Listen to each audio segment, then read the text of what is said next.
ದೇಶವನ್ನು ಭಾಷೆ ಆಧಾರದ ಮೇಲೆ, ಪ್ರಾದೇಶಿಕತೆ ಆಧಾರದ ಮೇಲೆ, ಜಾತಿ ಧರ್ಮಗಳ ಆಧಾರದ ಮೇಲೆ ಹೊಸದಾಗಿ ಒಡೆಯುವಂಥ ಯೋಜನೆಗಳನ್ನು ಕಾಂಗ್ರೆಸ್ ಪಾರ್ಟಿಗೆ ಕಲಿಸುವಂಥದ್ದು ಅವಶ್ಯಕತೆ ಇಲ್ಲ.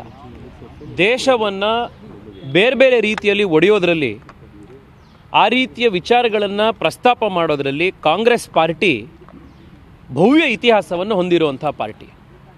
10 ವರ್ಷಗಳ ನಿರಂತರ ಬಜೆಟ್ಗಳನ್ನು ಕೊಟ್ಟು ದೇಶದ 25 ಕೋಟಿ ಬಡ ಜನರನ್ನು ಬಡತನದಿಂದ ಹೊರಗಡೆ ತಂದಂತಹ ಸರ್ಕಾರದ ಸಾಧನೆಯನ್ನು ಇವತ್ತು ನಿರ್ಮಲಾ ಸೀತಾರಾಮನ್ ಅವರು ಬಜೆಟ್ನಲ್ಲಿ ಕೊಂಡಾಡಿದಾಗ, ನಾಡಿಗೆ, ನಾಡಿನ ಯುವಕರಿಗೆ, ನಾಡಿನ ಇನ್ಫ್ರಾಸ್ಟ್ರಕ್ಚರ್ನ ಬೆಳವಣಿಗೆಗೆ ಲಕ್ಷಾಂತರ ಕೋಟಿ ರೂಪಾಯಿಯ ಹಣಕಾಸನ್ನು ಕೇಂದ್ರ ಸರ್ಕಾರ ಕೊಟ್ಟಿರುವಂಥ ಸಂದರ್ಭದಲ್ಲಿ ಡಿ.ಕೆ. ಸುರೇಶ್ ಅವರು ಮಾತನಾಡ್ತಾ, ಕರ್ನಾಟಕಕ್ಕೆ ಅನ್ಯಾಯ ಆಗಿದೆ, ದಕ್ಷಿಣ ಭಾರತ ಒಂದು ಪ್ರತ್ಯೇಕ ರಾಷ್ಟ್ರ ಆಗುವಂಥದ್ದು ಅಂತಂದರೆ ಅದು ಒಳ್ಳೆಯದು, ಈ ರೀತಿಯ ಮಾತುಗಳನ್ನು ಆಡಿರುವಂಥದ್ದು ಇದು ದೇಶ ವಿರೋಧಿ, ಸಂವಿಧಾನ ವಿರೋಧಿ, ನಾಡ ವಿರೋಧಿ ಮತ್ತು ಸತ್ಯದಿಂದ ದೂರವಾಗಿರುವಂಥ ಮಾತುಗಳು.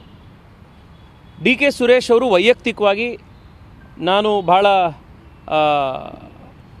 ಗೌರವಿಸುವಂಥ ಒಬ್ಬ ಸಂಸದರು, ಹಿರಿಯರು. ಆದರೆ ಸರ್ಕಾರವನ್ನು, ನರೇಂದ್ರ ಮೋದಿ ಅವರನ್ನು ಟೀಕೆ ಮಾಡಬೇಕು ಅನ್ನುವಂಥ ಭರದಲ್ಲಿ ಮನಸ್ಸಿಗೆ ಬಂದಂತೆ ಮಾತನಾಡುವಂಥದ್ದು ಸರಿಯಲ್ಲ ಅನ್ನುವಂಥ ವಿಷಯವನ್ನು ನಾನಿವತ್ತು ನಿಮ್ಮ ಮೂಲಕ ತಿಳಿಸ್ತಾ ಇದ್ದೀನಿ. ಡಿ.ಕೆ. ಸುರೇಶ್ ಅವರ ಟಿಪ್ಪಣಿ ಏನಿದೆ ಅದು ಸತ್ಯಕ್ಕೂ ಕೂಡ ದೂರವಾಗಿರುವಂಥದ್ದು. ಅವರು ಕೂಡ ಮಾನ್ಯ ಸಂಸದರು, ನನ್ನ ಹತ್ರ ಇರುವಂಥ ಕೇಂದ್ರ ಸರ್ಕಾರದ ಮಾಹಿತಿ ಅವ್ರ ಹತ್ರ ಕೂಡ ಇದ್ದೇ ಇರುತ್ತೆ ಅಂತ ನನಗೆ ಗೊತ್ತಿದೆ. ಸತ್ಯ ಏನಿದೆ, 2009 ಇಸ್ವಿಯಿಂದ 2014 ಇಸ್ವಿಯವರೆಗೆ, ಅಂದರೆ ಕೇಂದ್ರದಲ್ಲಿ UPA ಸರ್ಕಾರ ಇದ್ದಾಗ ಕರ್ನಾಟಕಕ್ಕೆ ಟ್ಯಾಕ್ಸ್ ಡೆವಲ್ಯೂಷನ್ನಲ್ಲಿ ಬಂದಂಥ ಒಟ್ಟು ಹಣ 54,396 ಕೋಟಿ.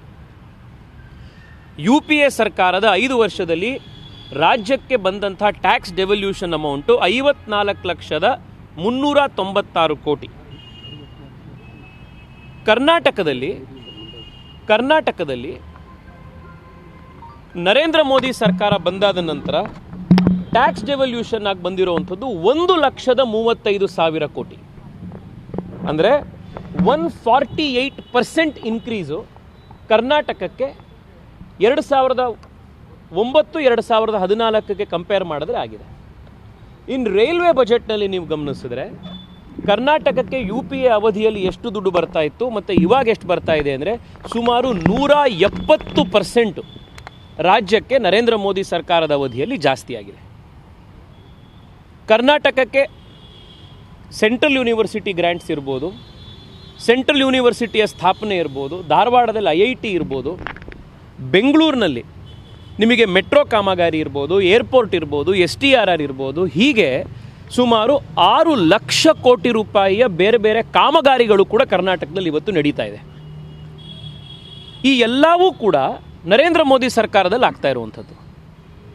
ಸೊ ಸತ್ಯಕ್ಕೂ ದೂರವಾಗಿರುವಂಥ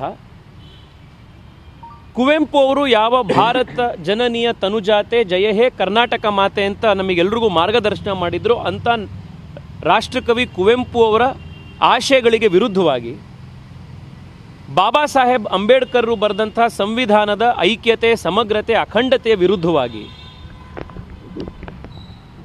ಮೊಹಮ್ಮದ್ ಅಲಿ ಜಿನ್ನಾರಂತೆ ದೇಶ ಒಡೆಯುವಂಥ ಪ್ರತ್ಯೇಕತೆಯ ಮಾತನ್ನು ಡಿ.ಕೆ. ಸುರೇಶ್ ಅವರು ಮಾತನಾಡಿರುವಂಥದ್ದು ಖಂಡನಾರ್ಹ. ಇದನ್ನು ನಾವು ಅವರಿಂದ ಎಕ್ಸ್ಪೆಕ್ಟ್ ಮಾಡಿರಲಿಲ್ಲ.